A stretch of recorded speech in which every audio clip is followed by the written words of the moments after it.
अस्सलाम वालेकुम dear all traders, कैसे हैं आप? उम्मीद है कि आप सब खैरियत से होंगे। आज के फोरकास्ट के हवाले से हम हाजिर हैं।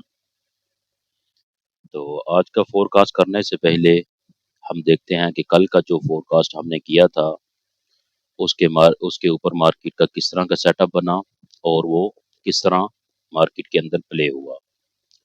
तो आपको याद होगा कि ये हमने बताया था लेवल या जोन, कि हमने बताया था ये H1 का जोन है और ये ब्लू वाला था H4 वाला जोन। तो हमने कहा था जब मार्केट H1 के जोन में आएगी तो यहाँ से हमें अगर रिजेक्शन मिली M5 के ऊपर हायर हाई मार्केट ने किया तो यहाँ से हम बाइंग करेंगे। अगर हमें रिजेक्शन ना हुई तो हम बाय नहीं करेंगे, यानी मार्केट मजीद सेल हो जाएगी। फिर यह इस लेवल में आ जाएगी, जोन में आ जाएगी H4 के जोन में। और अगर यहाँ से हमें रिजेक्शन मिली M5 के टाइम फ्रेम में हायर हाई मिला तो यहाँ से हम बाय करेंगे, वरना हम बाय नहीं करेंगे। यानी उसका मतलब होगा कि मार्केट मजीद सेल हो सकती है। तो इस हवाले से हम देखते हैं M5 के अंदर जाके कि मार्केट ने उस जोन में क्या किया। तो आप देखेंगे कि मार्केट ने उसी जोन के पास आकर M5 के अंदर मार्केट ने एक हायर हाई किया और हायर हाई करने के बाद मार्केट ने फिर एक लोअर लो क्रिएट किया। तो यहाँ पर मैं आ गया हूँ उसी टाइम फ्रेम के अंदर, यानी M5 के हवाले से। तो अभी हम चेक करते हैं कि मार्केट ने वहाँ पर क्या रिजेक्शन की और क्या चीज़ उस हमारे सामने आई, उसी को हम अभी चेक कर लेते हैं। जी, ये M5 है। तो आप देखेंगे कि यहाँ पर मार्केट ने ये एक हायर हाई क्रिएट किया था। तो इस हायर हाई के ऊपर हमने एक ट्रेड भी की, मार्केट के अंदर बाय की। लेकिन हुआ क्या कि मार्केट ने हायर हाई कर इसी जोन पर हायर हाई करने के बाद यहाँ पर आप देखेंगे कि लोअर लो बना दिया। तो यहाँ से मालूम हुआ कि मार्केट के अंदर अगर सेटअप बनते हैं तो वो फेल भी होते हैं, और आपकी नजर उन सेटअप के ऊपर होनी चाहिए। अगर आप इन सेटअप को अच्छी तरह समझते होंगे कि कब सेटअप बन रहा है और कब फेल हो रहा है, तो आप बर वक्त फैसला करेंगे और फिर उस ट्रेड से आप बाहर आ जाएंगे, यानी ज्यादा लॉस आपको नहीं होगा। और थोड़ा सा लॉस लेके आप मार्केट की डायरेक्शन को पहचान लेंगे और उस डायरेक्शन के साथ चलना शुरू कर देंगे। तो ऐसा ही हुआ, मार्केट ने पहले बाय का सेटअप बनाया, हायर हाई किया, लेकिन उसके साथ ही मार्केट ने जो सेटअप क्रिएट किया वो सेल का कर दिया जब ये कैंडल नीचे क्लोज हुई। यानी मार्केट ने पहले बताया कि मैंने बाय जाना है, लेकिन बाय जाने के बाद मार्केट नीचे आ गई और इससे नीचे क्लोजिंग कर दी। तो मार्केट ने यहाँ बता दिया कि अब मैंने बाय नहीं जाना, अब मैंने सेल जाना है, क्योंकि जो हायर हाई किया था उसी के नीचे मार्केट ने क्लोजिंग कर दी। तो इसके ऊपर हमने लाइव भी बात की थी और रात को जो जूम मीटिंग हुई उसके अंदर भी हमने ये बात की थी कि कैसे यहाँ से हमने पहले बाइंग की, फिर उस बाइंग से बाहर निकल के हमने यहाँ से सेलिंग की और उस सेलिंग से अच्छा प्रॉफिट उठाया गया। तो बताने का मकसद ये था कि इस पॉइंट पर हम मार्केट ने हायर हाई किया और वहां से हमने फिर ट्रेड की और एक अच्छा सेटअप उठाया। अब नीचे वाला जोन था ये H4 का ब्लू वाला। आपको पता है कि जब यहाँ से मार्केट रिजेक्ट हुई, सेल की तरफ आ गई, तो यहाँ पर मार्केट को अगर यहाँ से बाय होना था तो मार्केट को यहाँ पर M5 में हायर हाई करना था। तो आप देखें यहाँ किसी इसी जोन में मार्केट ने कहीं भी हायर हाई नहीं किया। तो इसका मतलब था कि मार्केट अब यहाँ रुकने वाली नहीं, ये मजीद सेल हो जाएगी, मजीद सेल हो जाएगी।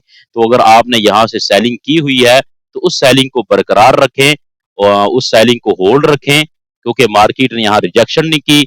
जब रिजेक्शन नहीं की तो इसका मतलब मार्केट मजीद नीचे चली जाएगी, और जो सेल ऊपर से आपने ट्रेड की हुई है सेल की, उसको आप होल्ड रखें और अच्छा खासा ज्यादा प्रॉफिट आप उठा सकते हैं। यानी ये एक तकनीक होती है जिसे हम ट्रेडिंग के अंदर यूज करते हैं अपने ट्रेड से ज्यादा प्रॉफिट लेने के लिए और अपने ट्रेड को ज्यादा देर के लिए होल्ड रखने के लिए। तो जब रिजेक्शन नहीं आएगी तो इसका मतलब क्या है कि मार्केट बाय की तरफ नहीं जाएगी, वो मजीद सेल में ही चली जाएगी। तो ये सेटअप कल के थे, तो इंशाल्लाह अल्हम्दुलिल्लाह वो अच्छे चले। और आपके सामने उसका रिजल्ट है।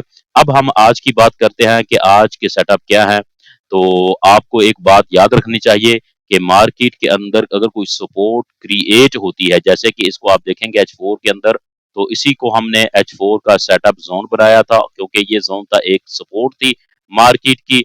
तो रात को मार्केट ने क्या काम किया, इसको ब्रेक ब्रेक कर दिया, इसके नीचे कैंडल क्लोज कर दी। तो इसका मतलब जो सपोर्ट थे अब वो रेसिस्टेंस बन चुकी है।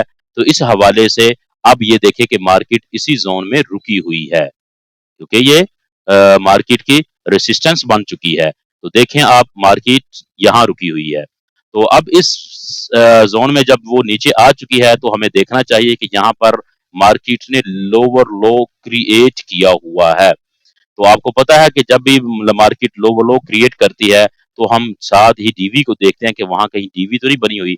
आप H4 में देखेंगे तो प्राइस एक ही जोन के ऊपर है, RSI के अंदर, यानी ये 30 के ऊपर है। ये एक लेवल होते हैं जिसके हिसाब से हम काम कर रहे होते हैं। अगर आप इनको पहचानते हैं कि कौन सी डीवी कहाँ अच्छी होती है, तो आपको अच्छी बात है। अगर नहीं इनकी पहचान, तो आपको सीखने चाहिए। तो ये अगर आप दिखेंगे RSI को, तो वो 30 के ऊपर ऊपर ही दोनों उसने लेग लगाई हुई है। मार्केट ने हाई लोअर लो किया हुआ है, लेकिन RSI ने एक अच्छी शेप नहीं बनाई हमारे रूल्स के मुताबिक। तो इसको छोड़ के अगर हम ऑसम ऑसिलेटर को देखते हैं, तो उसने हमें बताया हुआ है कि ये एक अच्छी डीवी बनी हुई है, ठीक है ना। ये एक हमारी तकनीक होती है RSI के हवाले से और ऑसम ऑसिलेटर के हवाले से, इन इन दोनों को ही हम यूज कर रहे होते हैं। तो ये एक खास तकनीक होती है जिसके ऊपर हम काम कर रहे होते हैं। तो इसलिए हम दोनों को ही देख रहे होते हैं डीवी के हवाले से, दोनों से ही हम कंफर्मेशन कर रहे होते हैं। अगर हमें एक कंफर्मेशन अच्छी इंडिकेटर नहीं कर रहा होता, तो हम दूसरे से भी हेल्प ले लेते हैं। तो इसलिए यहाँ पर डीवी क्रिएट हो चुकी है, ये हमें ऑसम ऑसिलेटर ने बता दिया है। तो अब हम यहाँ देखते हैं कि इस डीवी से हम क्या फायदा उठा सकते हैं। अब जबकि हम H1 में चलते हैं, तो वहां भी आप देखेंगे कि प्राइस ने डबल बॉटम किया हुआ है, ये देखें, और ऑसम ऑसिलेटर ने हायर हाई किया हुआ है, यानी इसने भी एक डीवी क्रिएट की हुई है और अच्छी डीवी क्रिएट की हुई है।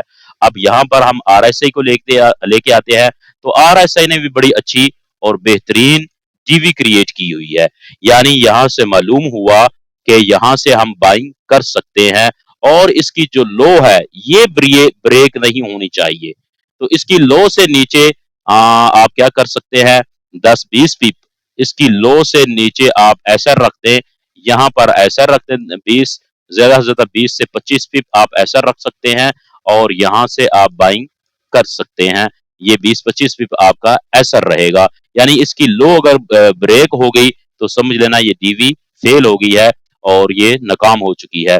तो इसलिए इसकी लो ब्रेक नहीं होनी चाहिए। तो अब क्या होना चाहिए, आपको पता है कि डीवी जब बन जाए, तो उसको हमेशा लो से ही बाय किया जाता है, ना कि यहाँ से हम बाय कर लें।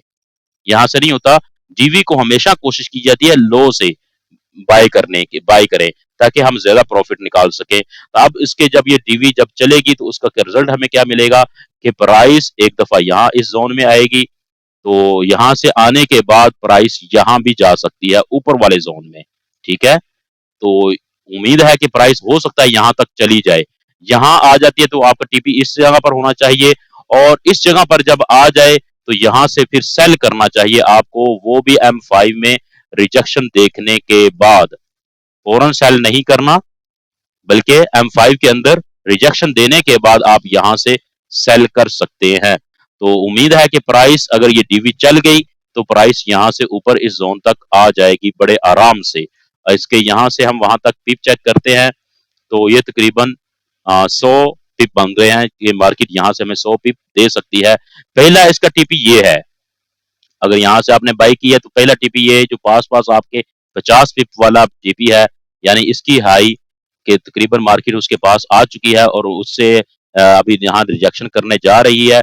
अगर इसने लो ब्रेक ना की, तो आप यहाँ से फिर दोबारा बाय कर सकते हैं, याद रखिएगा। तो इसलिए पहला टीपी आपका ये रहेगा, फर्स्ट टीपी आपका ये है, और उसके बाद दूसरा टीपी आपका ये जोन होना चाहिए, ठीक है। और इधर से ही फिर अगर आपको रिजेक्शन मिले, तो ये आप वहां से फिर सेल की ट्रेड कर सकते हैं। तो ये आज का हमारा सेटअप है, तो उम्मीद है आपको पसंद आएगा। अगर आप इसको M30 में भी देखें तो आपको अच्छी टीवी यहाँ पर मिल रही है, यानी यहाँ से हम बाय कर सकते हैं। अगर मार्केट दोबारा यहाँ आ रही है, रिजेक्शन कर रही है, यहाँ हमें मिलेगी तो हम यहाँ से बाय कर सकते हैं बड़े आराम के साथ। और इसकी लो से नीचे छोटा सा एसएल 20-25 पिप आप एसएल रखेंगे और अपनी बाय की ट्रेड एंजॉय करेंगे। तो ये थे हमारे आज के सेटअप। उम्मीद है कि आपको पसंद आएंगे। अगर पसंद आए हैं तो लाइक करें और शेयर करें दोस्तों के साथ, और बाद में कमेंट्स वगैरह भी ज़रूर कीजिएगा। और तब तक के लिए अगली फिर वीडियो हम फिर इंशाल्लाह बनाएंगे, तो उस वक्त तक हमें इजाज़त दीजिए। ओके जी, अल्लाह हाफिज़, फ़ी अमानिल्लाह।